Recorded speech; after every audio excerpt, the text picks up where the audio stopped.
అట్లాంటి స్టేజీ నుంచి మళ్ళీ ఇప్పుడు 3-4 కోట్లకైతే వచ్చింది ఆ ఏరియాలో.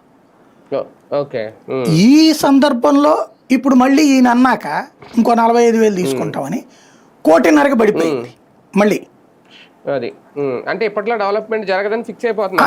డెవలప్మెంట్ షేర్ అవ్వట్లా అంటే ఈ సేకరణ పేరుతోనే జాప్యం టైం అంతే కదా. డెవలప్మెంట్ షేర్ అవ్వట్లేదు కదా, అయిపోద్ది కదా. ఇప్పుడు నా దగ్గర మాత్రమే 20,000 మంది దగ్గర మాత్రం భూమి ఉందన్నప్పుడు ఉండే రేటు వేరు, 40,000 మంది దగ్గర భూమి ఉందన్నప్పుడు రేటు వేరు కదా ఆటోమేటిక్గా.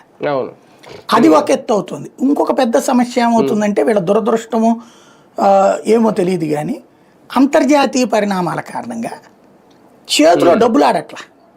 ఇప్పుడు ఒక స్థలం కొనాలంటే మీరు ఎన్ని కొన్నారు మీ జీవితంలో నాకు తెలిసి మీ నాన్నగారు మీ అమ్మగారు తప్పించి మీరు కొన్నది తక్కువ అనుకుంటా నేను. అది ఇప్పుడు నాలాంటి వాడిదైనా ఏంటి, ఒక ఇల్లు కొనడానికి బ్యాంకు లోన్లు తీసుకోవడం నానా తిప్పలు పడ్డా మన జీవిత కాలంలో. ఇది మన జీవిత కాలంలో ఏమీ లేదు. అంటే అంత తిప్పలు మనకి మధ్య తరగతిలో ఈ రాష్ట్రం అంతా ఉద్యోగాలు చేసి ఎంత చించుకుంటే ఓ స్థలం కొనడానికి నానా సంకలు నాకాల. ఎంత రూపాయి కూడేసుకుని బ్యాంకుల్లోనూ పెట్టుకుంటే కానీ మనం కొనలేం. కాబట్టి ఉద్యోగస్తుడు కొనేటటువంటిది ప్రైవేట్ ఉద్యోగస్తులు రేర్ లిమిటెడ్ వాళ్ళు అక్కడ